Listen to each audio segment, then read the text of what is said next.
अच्छा, आज एक और प्रकार की रिएक्शन को पढ़ेंगे, क्योंकि आज हम लोगों का थर्ड पार्ट है। अगर मैं टाइप ऑफ रिएक्शन को चेक करता हूं तो आज के दिन हम ऑक्सीकरण और चयन पर बेस्ड रासायनिक अभिक्रियाओं को हल करने के तरीके को सीखेंगे।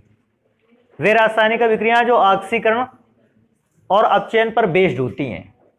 अच्छा, ऑक्सीकरण और अपचयन पर बेस्ड रासायनिक अभिक्रियाओं को पढ़ना, जितने दो पार्ट आपने पढ़े, एक आयन एक्सचेंज रिएक्शन, एक वाटर एडिशन रिएक्शन, इन दोनों से सरल है।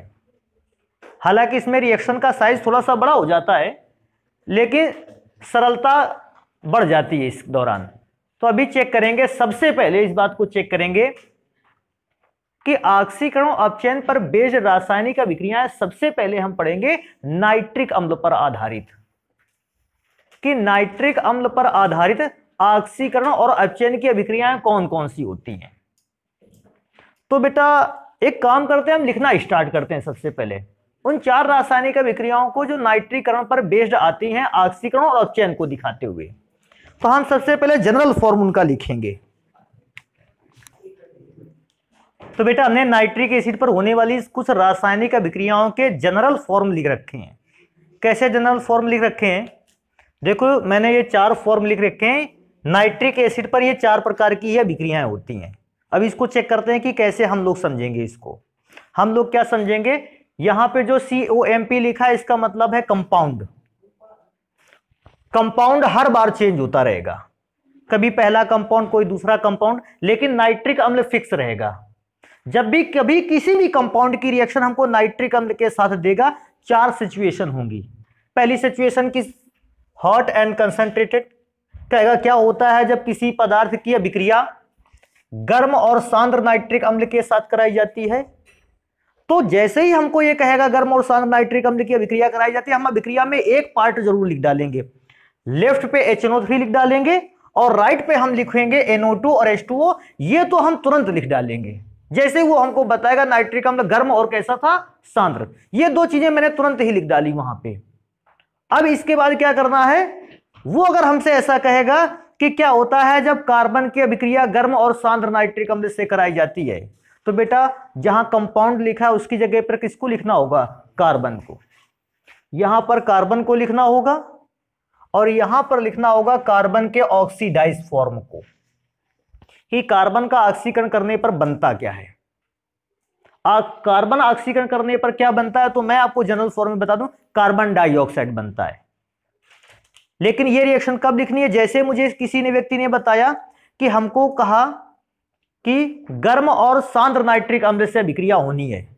जैसे गर्म और सांद्र नाइट्रिक अम्ल का नाम लिया, मैंने आधी चीजें तो पहले से लिख ली। इधर HNO3 लिख लिया और इधर मैंने क्या लिख लिया, NO2 और H2O। हम पूछेंगे किसकी अभिक्रिया करवानी है, वो कहेगा कार्बन की अभिक्रिया करवानी नाइट्रिक अम्ल के।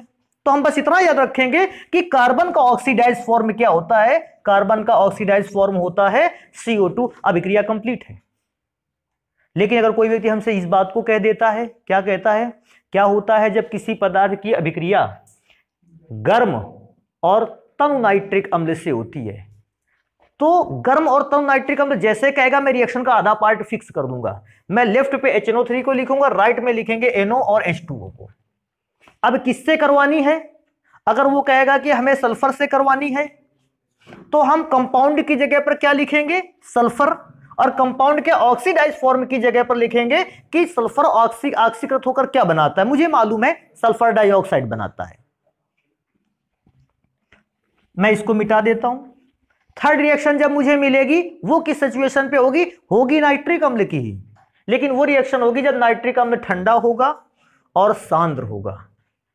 तो ठंडे और सांद्र अम्ल पर जैसे रिएक्शन की बात करेगा, हम एक काम करेंगे, लेफ्ट पे नाइट्रिक अम्ल और राइट पे लिखेंगे N2O और साथ में H2O। अब नाइट्रिक अम्ल के साथ जो कंपाउंड लिखा जाएगा उसका ऑक्सीडाइज्ड फॉर्म हम लिखेंगे यहां पर। ऐसी नाइट्रिक अम्ल की चौथी सिचुएशन मेरे पास है कि नाइट्रिक अम्ल जब ठंडा भी होता है और तनु भी होता है। अगर नाइट्रिक अम्ल ठंडा और तनु है तो चाहे जिस कंपाउंड से अभिक्रिया करे, दो यौगिक तो पक्का बनाकर तैयार करेगा, उसमें तो कोई दो राय नहीं है। कौन कौन सा यौगिक बनाएगा, अमोनियम नाइट्रेट और साथ में जल। हाँ, नाइट्रिक अम्ल के साथ जो यौगिक रखा गया है होगा उसको ऑक्सीडाइज कर देगा, उसका ऑक्सीडाइज फॉर्म लिखेंगे। अब बात आती है सर जी बार बार ये कह रहे हैं कि ऑक्सीडाइज फॉर्म, ये तो हमको पता ही नहीं, क्योंकि हम जानते हैं ये आपको नहीं पता है। यही रीजन है कि हमने बहुत सारे एलिमेंट या कंपाउंड के ऑक्सीडाइज्ड फॉर्म वहां लिख रखे हैं।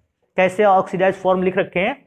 अगर कंपाउंड की जगह पर सी लिखकर आ गया कार्बन, कंपाउंड समझ गए वहां पर, तो आपको ऑक्सीडाइज्ड फॉर्म की जगह पर क्या लिख देना है? CO2, अभिक्रिया कंप्लीट है। इसके अलावा आपको कुछ भी नहीं करना है। अगर आपके यहां हाइड्रोजन पराक्साइड लिख के आ जाता है किसके स्थान पर? कंपाउंड के स्थान पर, तो आप कंपाउंड का ऑक्सीडाइज्ड फॉर्म की जगह पर क्या लिख कर आओगे? O2।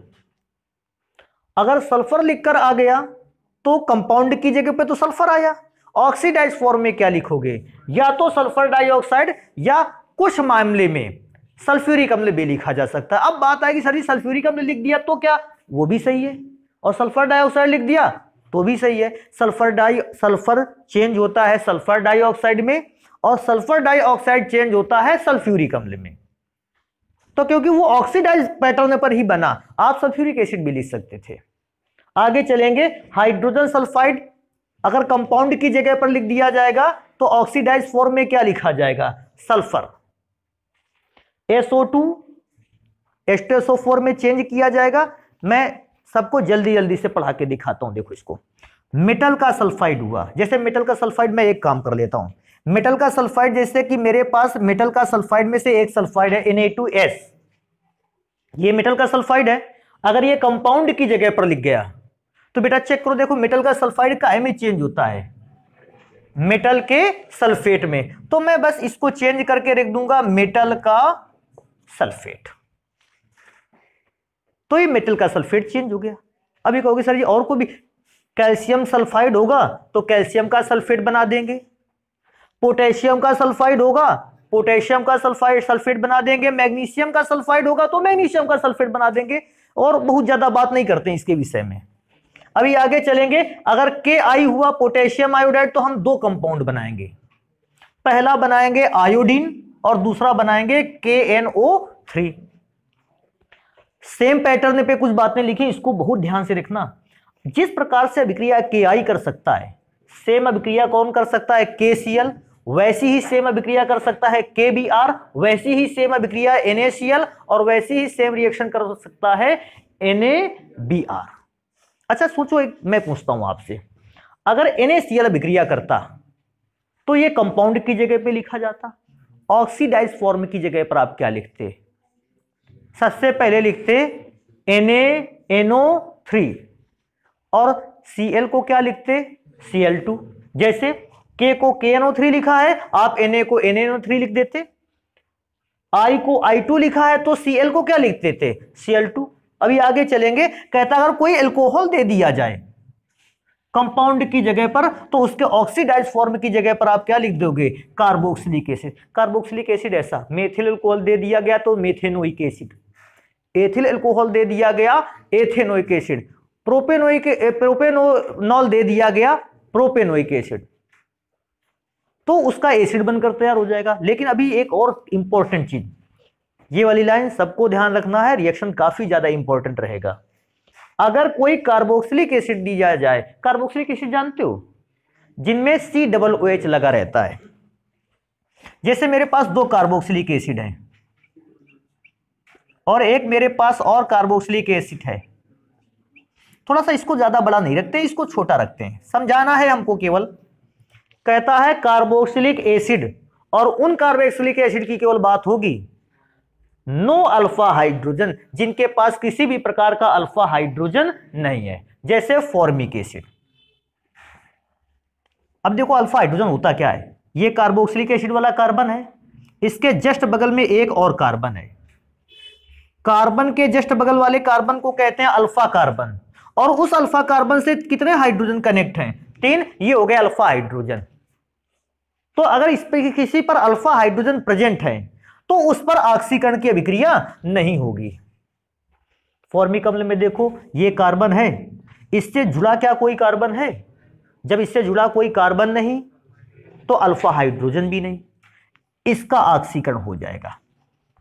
तो ऑक्सीकरण हर एक एसिड का नहीं होना है कार्बोक्सिलिक में से, केवल उन कार्बोक्सिलिक एसिड का होना है जिसके पास अल्फा हाइड्रोजन नहीं है, और अल्फा हाइड्रोजन नहीं है उसका ऑक्सीकरण होगा तो क्या बनेगा, कार्बन डाइऑक्साइड गैस। आगे पढ़ेंगे FeSO4 का में चेंज हो जाएगा Fe2SO4 का whole thrice, ferrous sulphate ferric sulphate में चेंज होगा, आयोडीन जो होगा वो आयोडिक एसिड में चेंज होगा। देखो आयोडीन अगर कंपाउंड की जगह लिख दिया जाए तो ऑक्सीडाइज फॉर्म ऑफ कंपाउंड की जगह पर क्या लिखा जाएगा, HiO3। सेम पैटर्न फॉर किसके किसके लिए सेम पैटर्न है, Cl2Br2। मैं आप लोगों से पूछता हूं अगर Cl2 को यूज कर लिया गया तो क्या बनेगा, अगर कंपाउंड की जगह मैंने Cl2 को लिखा तो ऑक्सीडाइज फॉर्म में क्या लिखा जाएगा, HClO3। Br2 को लिख दिया HBrO3। मैं लास्ट पढ़ूंगा यहां पे, कहता है P4 अगर रखा हो फॉस्फोरस तो हम फॉस्फोरिक एसिड में उसको चेंज करेंगे, उधर फॉस्फोरस इधर फॉस्फोरिक एसिड। दो और फॉर्म बचते हैं जिनको ढंग से पढ़ना है।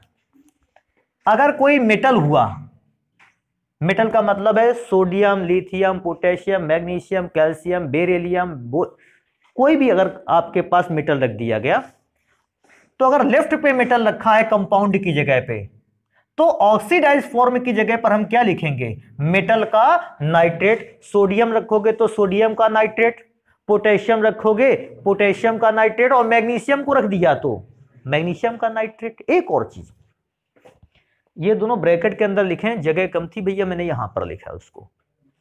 मेटल नाइट्राइट जो था, मेटल नाइट्राइट का मतलब समझते हैं, जैसे सोडियम का नाइट्राइट हो गया, क्योंकि सोडियम मेटल है तो सोडियम का नाइट्रेट चेंज हो जाएगा सोडियम का नाइट्राइट चेंज होगा सोडियम के नाइट्रेट में, क्योंकि उसने बताया मेटल का नाइट्राइट लोगे और उसको चेंज काहे में करोगे, मेटल के नाइट्रेट में। तो इतने चेंज बेटा होते हैं। अभी क्या है, आपने चेंज को पढ़ा, आपने रिएक्शन के टाइप को पढ़ा, अब हम आपके सामने एक दो रिएक्शंस करके दिखाते हैं। आप इसको देखो, ना समझ में आए तो हमको बताना। जैसे हमारे पास पहले रिएक्शन आती है, कुछ ऐसे आगे रिएक्शन। पहला क्वेश्चन मेरे पास है, क्या मेरे पास क्वेश्चन है, हमको रिएक्शन करता है, कहता है क्या होता है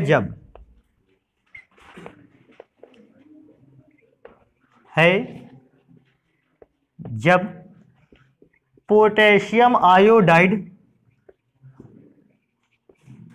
की अभिक्रिया गर्म तथा सांद्र नाइट्रिक अम्ल से कराते हैं।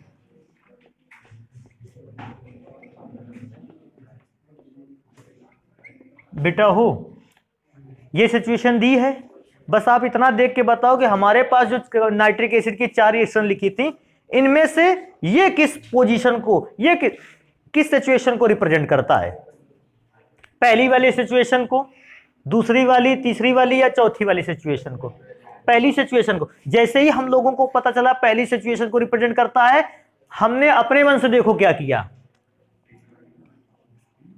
इधर HNO3 लिख दिया और उधर की तरफ क्या फिक्स था, NO2 और H2O लिख दिया। ये तो अपने मन से करके बैठ गए, हमको पता भर चल गया कि ये पहला सिचुएशन अप्लाई होगा, हमने लेफ्ट पे HNO3 लिख दिया, राइट पे NO2 और H2O लिख दिया, ये पार्ट हमेशा फिक्स। अब उसकी अभिक्रिया करवानी काहे से थी, पोटेशियम आयोडाइड से, तो मैं लेफ्ट पे लिखने वाला हूं कंपाउंड की जगह पर पोटेशियम आयोडाइड। बेटा अब अपने चार्ट पर चलते हैं, पोटेशियम आयोडाइड काहे में चेंज होता था, I2 और KNO3 में, तो भैया यहां मैं लिख दूंगा I2 प्लस KNO। अभिक्रिया कंप्लीट हो गई। अभी इससे किसी को प्रॉब्लम थी कोई, इससे प्रॉब्लम नहीं थी, इस पे लिख देंगे। हमको एक थोड़ी सी प्रॉब्लम बस केवल है, यहां पे हम लिख देंगे कि कैसा रहा, सांद्र भी है और कैसा है। हालांकि ये तुमको लिखने का बिल्कुल जरूरी नहीं, रीजन है कि उन लोगों ने खुद क्वेश्चन में लिखा है आप इस सिचुएशन पर अभिक्रिया करवाओ, गर्म और सांद्र पर करवाओ। मैं एक और रिएक्शन लिखता हूं, मेरे पास एक क्वेश्चन है और उसमें से देखो कैसे उन लोगों ने रिएक्शन को दिया है। उन लोगों ने रिएक्शन में लिखा है Na प्लस, ऐसा कुछ लिख देते हैं, और दूसरा मेटल Cu प्लस HNO3।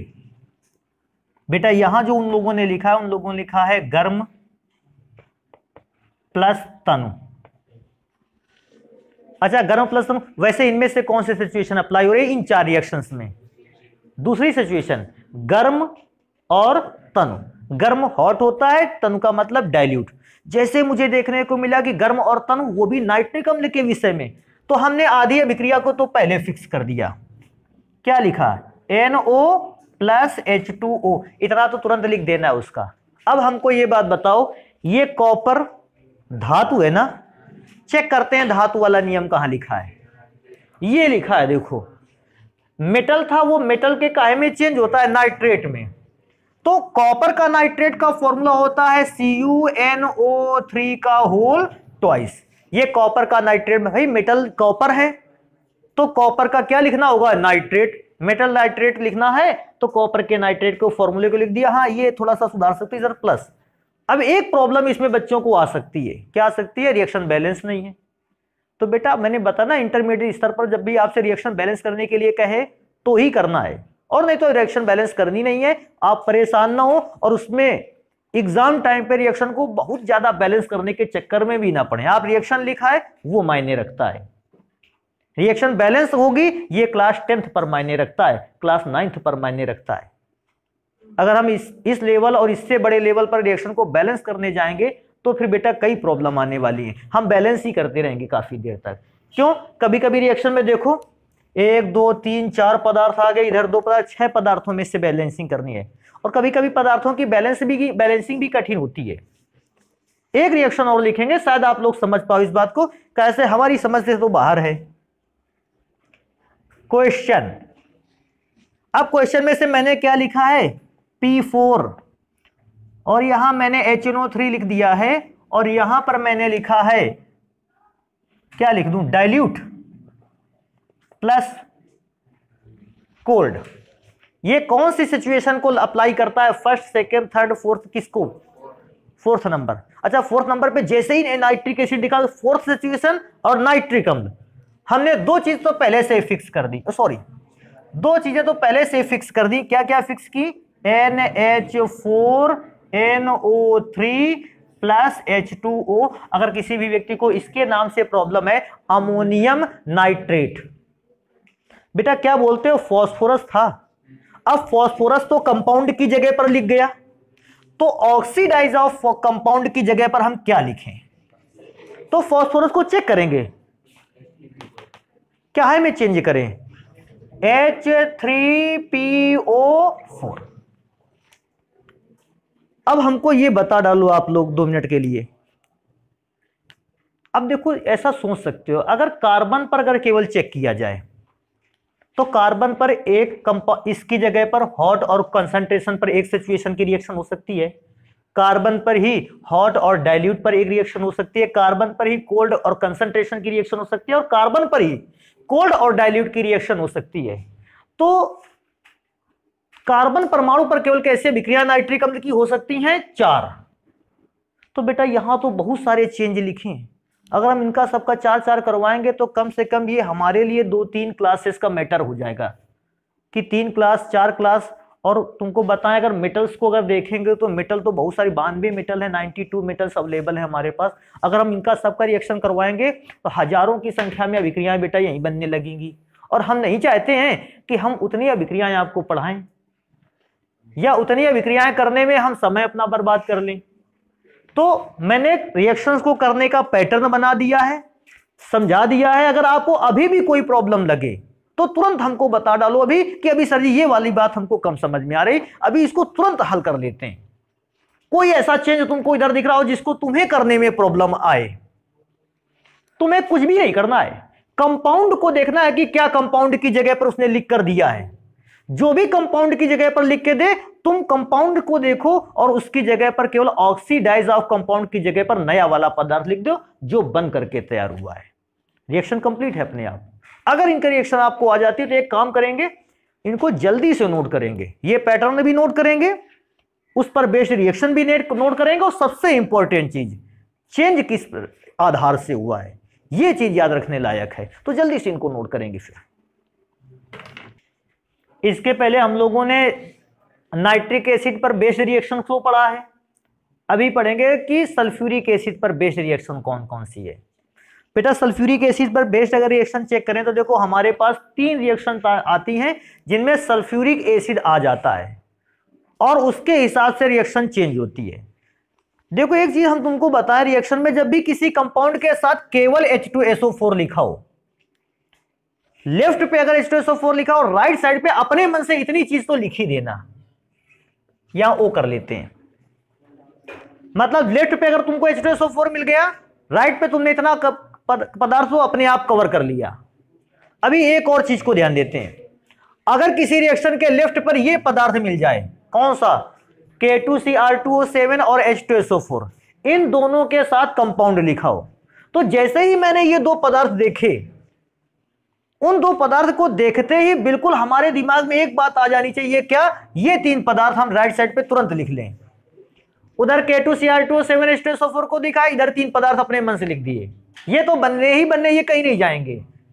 हमने लिखा K2SO4 को Cr2SO4 को होल थ्राइस एंड H2O, जैसे उधर मैंने देखा K2Cr2O7 के साथ H2SO4 आ रहा है, मैं समझ गया अगर लेफ्ट पे वो रहने वाला है तो राइट पे हमारे ये 3 पदार्थ रहने वाले। मतलब इधर लेफ्ट के ये 2 और राइट के ये 3 पदार्थ आपस में कैसे हैं, फिक्स हैं, ये कभी चेंज होने वाला नहीं है। नीचे वाली विक्रिया पर भी देखेंगे, जब कभी भी KMnO4 आपको लेफ्ट साइड पे मिल जाएगा H2SO4 के साथ, राइट पर फिर से आधा पार्ट फिक्स हो गया है। क्या पार्ट फिक्स हो गया है, K2SO4 MnSO4 and H2O। Left पे KMnO4 H2SO4 मिलेगा, हम राइट पर तुरंत अपने मन से K2SO4 MnSO4 और H2O को लिख देंगे तुरंत। इतनी बात तो उसको देखते ही लिख देनी है। हाँ, अब चेंज क्या होगा, जहां कंपाउंड लिखा है उसकी जगह पर फिर से मैंने लिख रखा है कंपाउंड का कौन सा फॉर्म लिखना है, ऑक्सीडाइज्ड फॉर्म।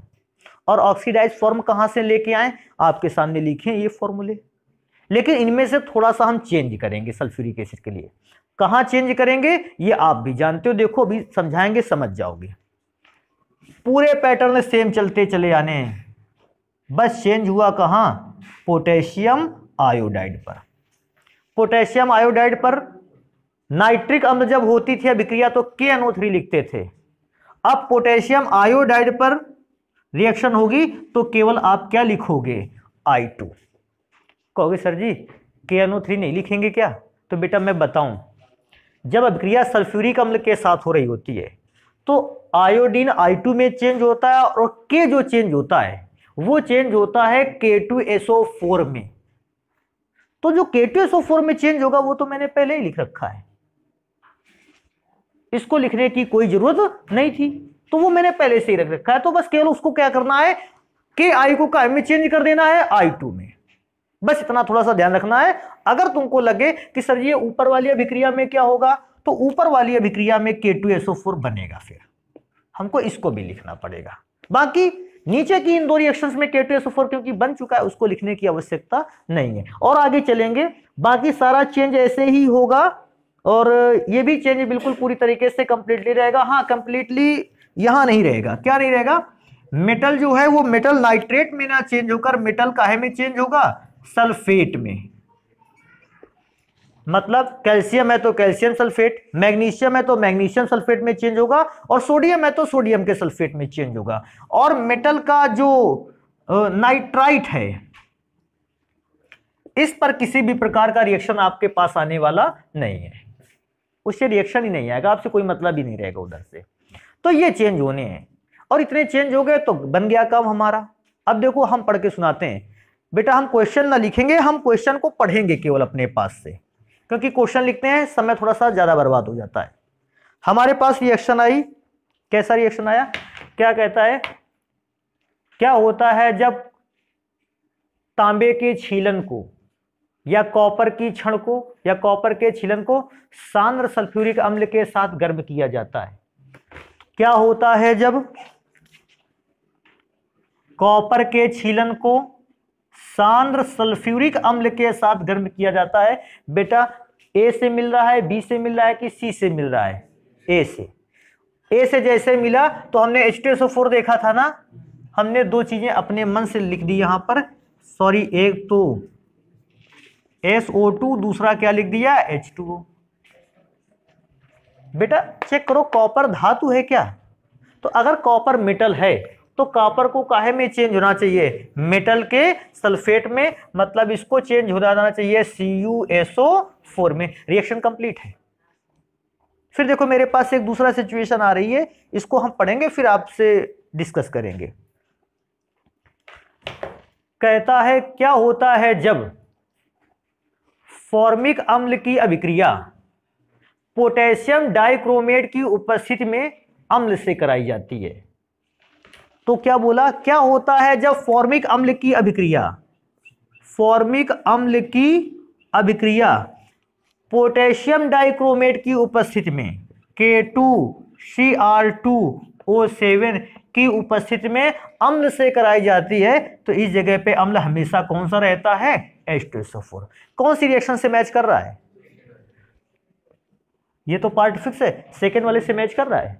अच्छा ये पार्ट फिक्स होता था, राइट में अपने मन से कहते थे कुछ चीजें लिखेंगे, क्या क्या चीजें लिखेंगे, पहली चीज लिखेंगे K2SO4, दूसरा लिखेंगे Cr2SO4 का होल थ्राइज एंड कुछ मॉलिक्यूल वाटर के लिख दिए। अभी ध्यान देने वाली बात है, फॉर्मिक एसिड है ना, इसको एक कहते हैं कार्बोक्सिलिक एसिड। अब चेक करेंगे वहां कार्बोक्सिलिक एसिड कहां लिखा था, तो ये लिखा है कार्बोक्सिलिक एसिड। कार्बोक्सिलिक एसिड जिनके पास अल्फा हाइड्रोजन नहीं है वो चेंज काहे में होते हैं, CO2 में, और ये कार्बोक्सिलिक एसिड पे अल्फा हाइड्रोजन नहीं है, तो मैंने यहाँ क्या लिख दिया, CO2, और अभिक्रिया क्या हो गई, कंप्लीट हो गई। जैसे कोई व्यक्ति कभी कभी रिएक्शन को कंप्लीट करने के लिए देता है, कहता है इस रिएक्शन को पूरा करें, तो इस रिएक्शन को कैसे, हम एक रिएक्शन लिखते हैं तुम्हारे सामने कि इसको रिएक्शन को कैसे कंप्लीट किया जाए, तो कौन सा रिएक्शन लिखें इसमें से, हाँ हम यहाँ लिख देते हैं इसको FeSO4 plus KMnO4 plus H2SO4। इसमें से आपको ये बता रहा है, किसी टीचर ने आपको दे दिया या एग्जाम में आपको ये मिल गया, अभी आपको इसको कंप्लीट करके दिखाना है। सबसे पहला काम तो KMnO4 H2SO4 के जैसे ही इस कॉम्बिनेशन को देखा, हमारे दिमाग में एक बात आ गई कि जब लेफ्ट पे ये पदार्थ है तो राइट पे भी हम कुछ पदार्थ लिखेंगे। वो पदार्थ क्या रहने वाले हैं, K2SO4 MnSO4 प्लस H2O। ये तो पार्ट फिक्स हो गया उधर। अब हमको क्या चीज चेक करना था, FeSO4 रिएक्शन में आया है ना, तो चेक करेंगे FeSO4 का है में चेंज हो जाता है Fe2SO4 होल थ्राइस, तो हम यहां लिख देंगे ऑक्सीडाइज फॉर्म ऑफ कंपाउंड की जगह पर Fe2SO4 का होल थ्राइस। अभी प्रॉब्लम यहां से आ सकती है, सर जी इधर तो एक Fe था उधर दो Fe, बेटा मैंने बताया बैलेंस केवल नहीं, बाकी रिएक्शन तो कंप्लीट है।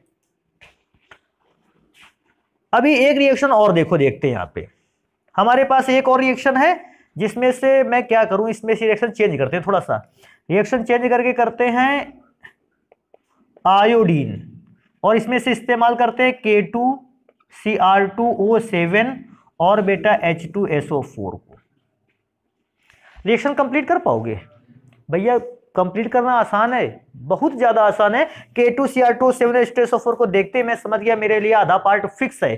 क्या पार्ट फिक्स है, एक तो K2SO4 फिक्स है, Cr2SO4 का होल थ्राइस फिक्स है, और वाटर मॉलिक्यूल फिक्स है। अच्छा क्या कहते हो, आयोडीन का है में चेंज हो जाता है HiO3, इसको बोलते हैं आयोडिक अम्ल, और क्लोरीन लगा होगा तो क्लोरिक अम्ल, और ब्रोमीन लगा होगा ब्रोमिक अम्ल। तो और भी कोई कंपाउंड मेरे ख्याल से ऐसा है नहीं जिसका नाम ना जानते हो। इसको मैग्नीज सल्फेट बोलते हैं, इसको पोटेशियम सल्फेट, इसको क्रोमिक सल्फेट बोलते हैं, क्रोमिक सल्फेट। तो इस प्रकार से बेटा इन कंपाउंड और उन पर बेस्ड रिएक्शन होती हैं। ये ऑक्सीकरण और चयन पर आधारित रासायनिक अभिक्रियाएं, जिनमें से रिएक्शन का अधिकांश भाग तो फिक्स होता है, रिएक्शन का केवल मात्र एक पार्ट ऐसा होता है जो चेंज होता है, और वो भी चेंज होने वाले जितने भी पैटर्न है मैंने आपके सामने लिख रखे हैं वहां। तो एक काम करेंगे, इनको नोट करेंगे। अगर फिर भी कोई प्रॉब्लम आती है आपको ऐसा पढ़ने में कि ये वाली रिएक्शन हमको नहीं आई, तो फिर उस रिएक्शन को हम बता देंगे, आप हमको बता देना। तो नोट कर लेते हैं इसको।